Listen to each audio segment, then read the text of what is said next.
Lord, make me an instrument of your peace. Where there is hatred, let me sow love. Where there is injury, pardon. Where there is doubt, faith. Where there is despair, hope. Where there is darkness, light. Where there is sadness, joy. O divine Master, grant that I may not so much seek to be consoled as to console, to be understood as to understand, to be loved as to love. For it is in giving that we receive. It is in pardoning that we are pardoned. And it is in dying that we are born to eternal life. Amen. We're grateful this morning to be able to greet you once again. We realize we're going through lots of crises, lots of problems on every hand, and we're wondering, where is God through all of this? But we want to give you the assurance that God is still in control. We're going to call your attention this morning, if we may, to the book of Habakkuk, chapter 1, verses 1, 2, and 3. The burden which Habakkuk the prophet did see. Oh, how long shall I cry, and thou wilt not hear, even cry out unto thee of violence, and thou wilt not save? Why doest thou show me iniquity, and cause me to behold grievances? For spoiling and violence are before me, and there are that rise up strife and contention. We're going to speak a few moments this morning on Lord, I wonder why. Lord, I wonder why. Trouble is one of the common denominators of life. And all you need to do is live, and live long enough. And there is going to be some sickness in your life or in some members of your family. Somebody's going to die prematurely. There is going to be some trouble, heartache that you cannot understand. And it is almost inevitable that sometimes and somewhere along the way, you're going to ask the question, why? Why are we going through this? Now, we can understand when trouble comes, difficulties come, hardships come, and to people who have no place for God in their lives. People who are not trying to live right. We can understand, at least we can explain in terms of the judgment of God. But when we suffer, and we who are trying to live right, walk with God, when these kind of things come upon us, we are bound to ask the question, Lord, why me? I wonder why. I've asked it myself, and I'm sure many of you have asked the same question. Now, when these hard to explain troubles and difficulties come to us, there are basically four things we do. One is we become bitter and resentful. And we can say to God, God, it is not fair. I really do not deserve this. Obviously, there is no justice in the world. And in the moment of despair and pessimism, we can throw our faith away. Now, you would expect me to say that it is not the answer. Arthur Gossett said, when faith comes hard, there are some people who fling faith away. And he said, in heaven's name, fling it away for what? What do we replace faith with? What do we put in its place when we throw our faith away? It is much like the disciples when one time said, Jesus, Lord, where else can we go? You alone have the words of life. While there is a temptation sometimes to say there is no justice in the world, and I will no longer believe and walk with God, that is not the answer. Some people in the midst of their trouble and trials demand an answer, a total intellectual understanding. They require of God, they demand of God that he gives them an answer for every difficulty that comes into their life. We, of course, know that we never understand all of life and all of this universe. There is more than anyone can ever comprehend to demand a total intellectual understanding of everything that happens in this world. To ask that which is unreasonable. Sometimes when trials and tribulations come, there are people who take the stance of questioning resignation.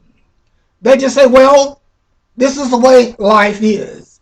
And they never ask any questions, never explain, never try to understand, never explore. They say we have no right to question God.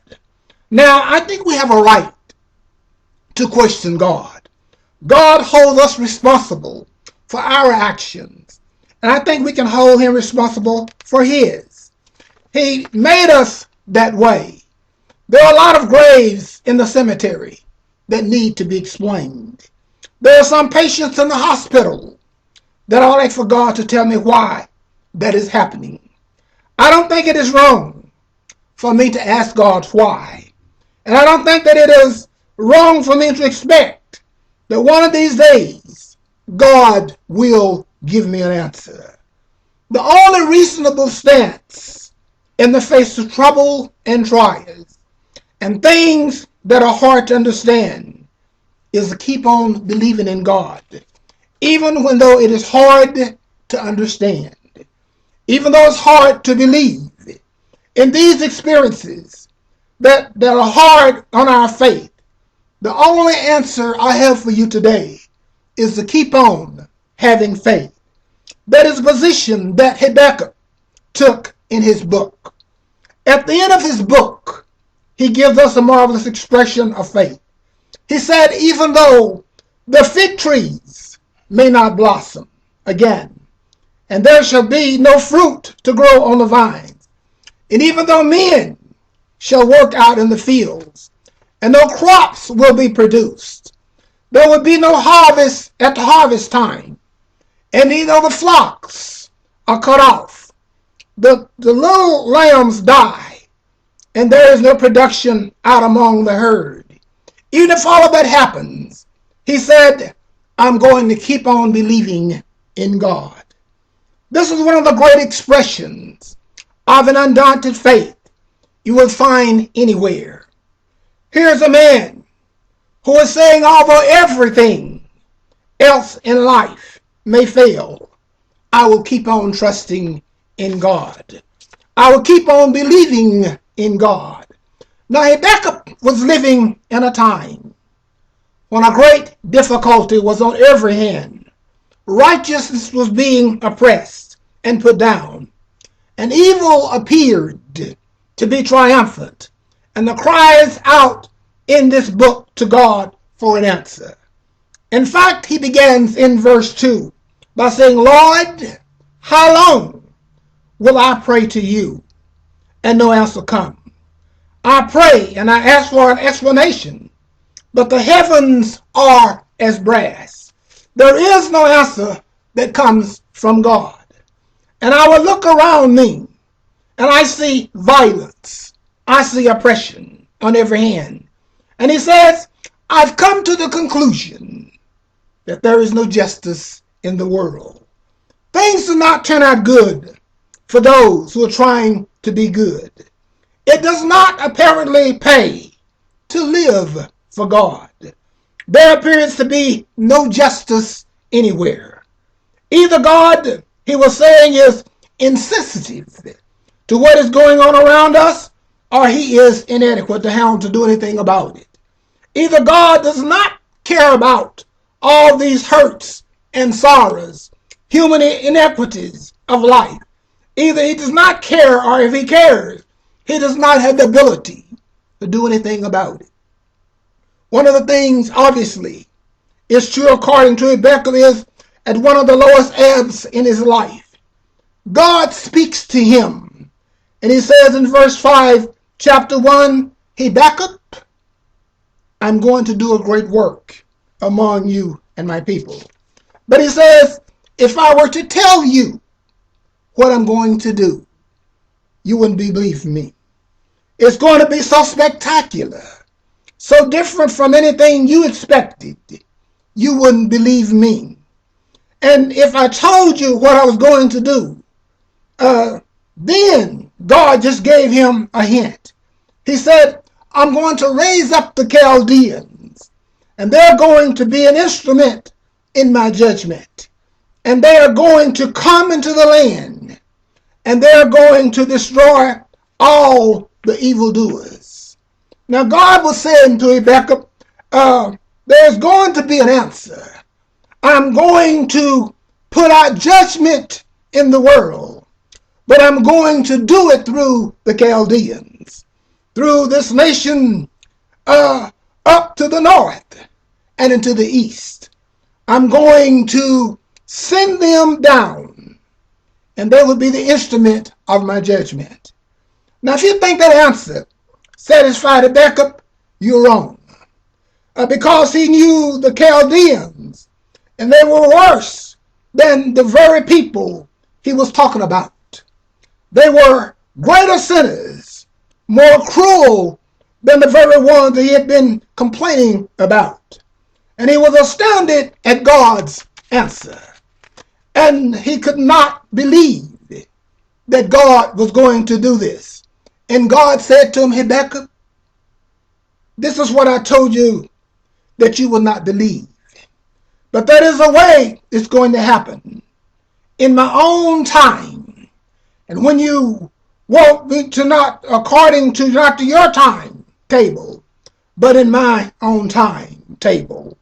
In my own time, I'm going to bring the Chaldeans, and they're going to be the instrument of my judgment. And the wicked shall be punished, and the righteous shall be blessed. And you shall discover that there is still justice in the world.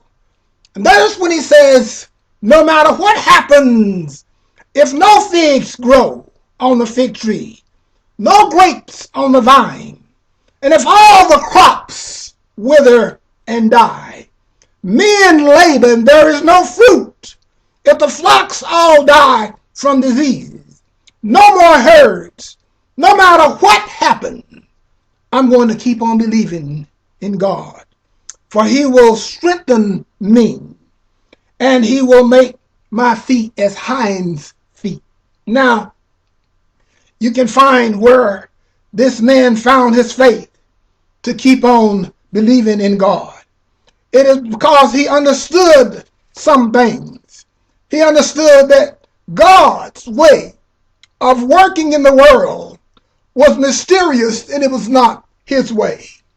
It was altogether different than the way man works.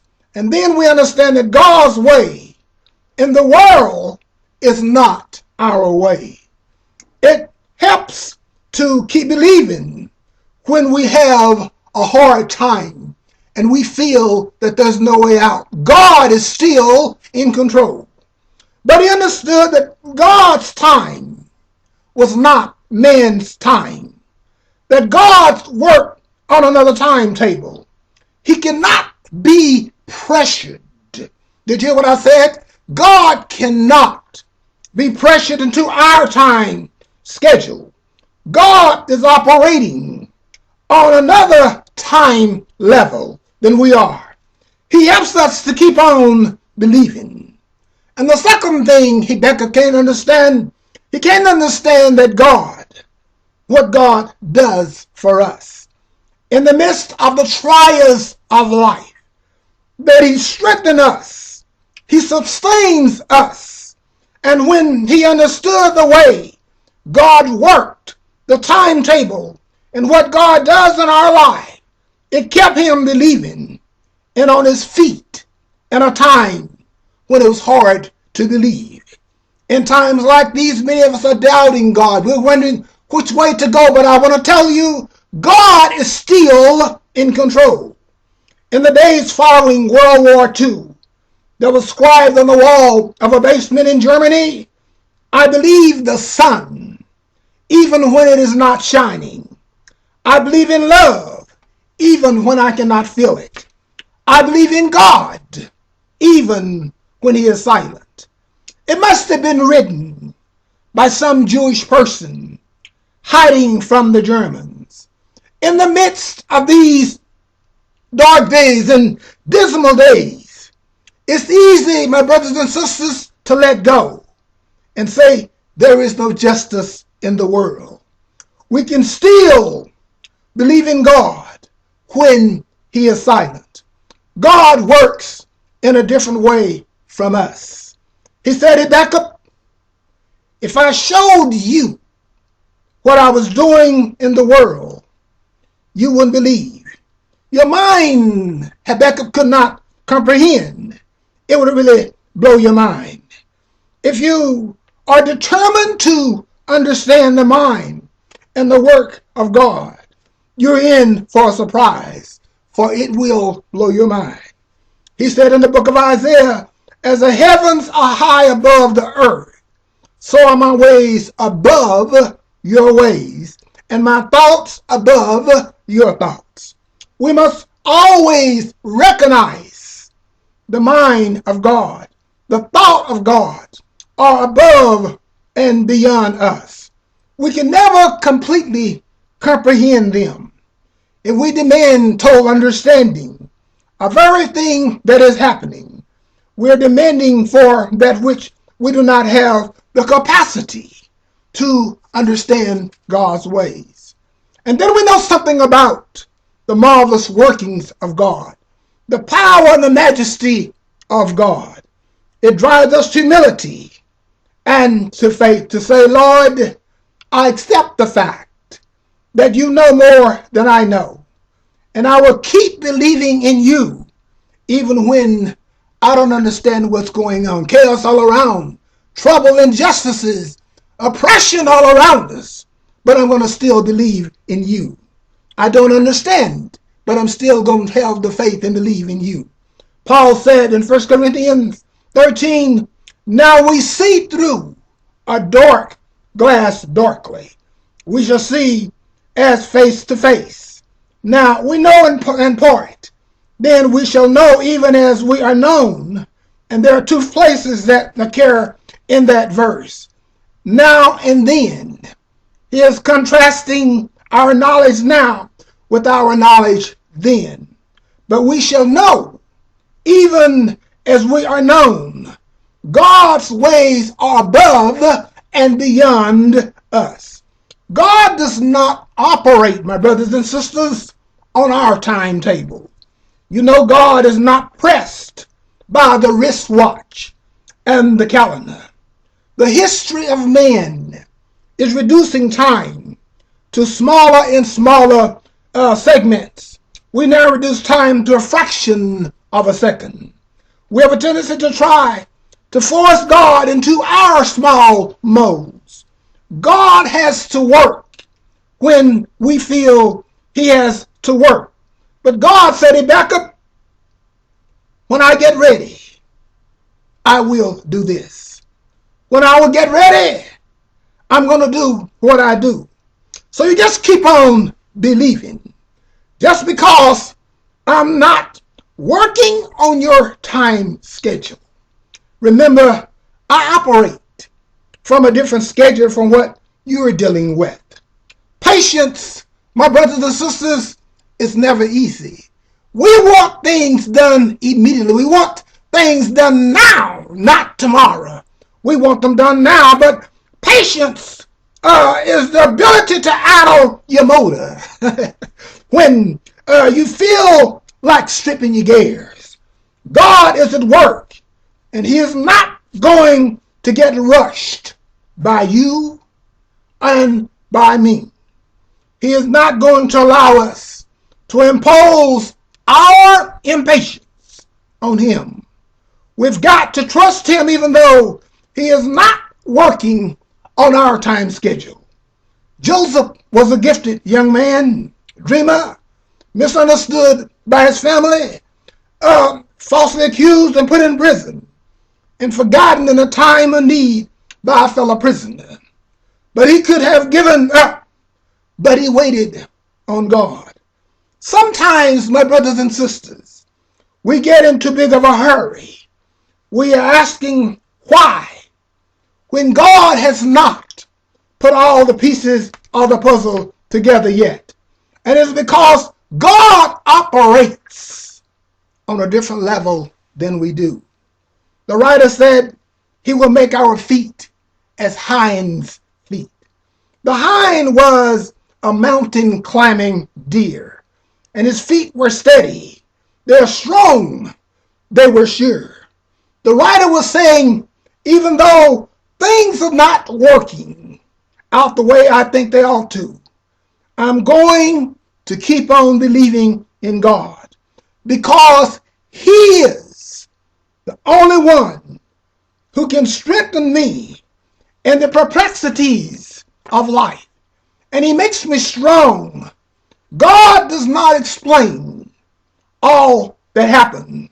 God does not keep us, but God does keep us on our feet. And the more I read the Bible, that is the only promise that He promises us, that He will keep us on our feet. He never promised that we will be exempt from problems, from accidents, from cancer, and all kind of other problems. He never promised us an explanation. He never tells us why anymore as to tell anyone else why. He does promise to keep us on our feet. We must keep on trusting. We don't need answers to everything going on around us. What we really need is God. And God will give you that inner strength. What you need is someone to keep you on your feet, to keep you so you can work through things, the difficult experiences. And that is what God promises. Your faith comes hard, but keep on believing. When the darkness appears, keep on believing and understand that God is still in control. I know many of you are baffled today at the world crisis. What's going on? And you've asked, where is God? Why is this going on? Why did I lose my mother? Why did my children get in bad trouble? Why are things going on around us? And it seems like the world is just falling apart. But I want you to know, God is still in control. It doesn't matter who the president might be. It does not matter whatever is going on. God is still in control. Oh, you've wondered about many of the things that's going on around us, the shootings, Black Lives Matter, and other things going on around us. You've wondered, where is God? Why did God allow? And why is God allowing all this going on? Is there God anywhere? But God is still on the throne. And I'm glad today that He knows just how much we're able to bear. And sometimes you feel, I've gone as far as I can go. I can't go any further. This is a terrible situation. What am I going to do? But I wanted to tell you, God is still available to you. Still hold on to your faith. Let nothing separate you from the love of God. Nothing separate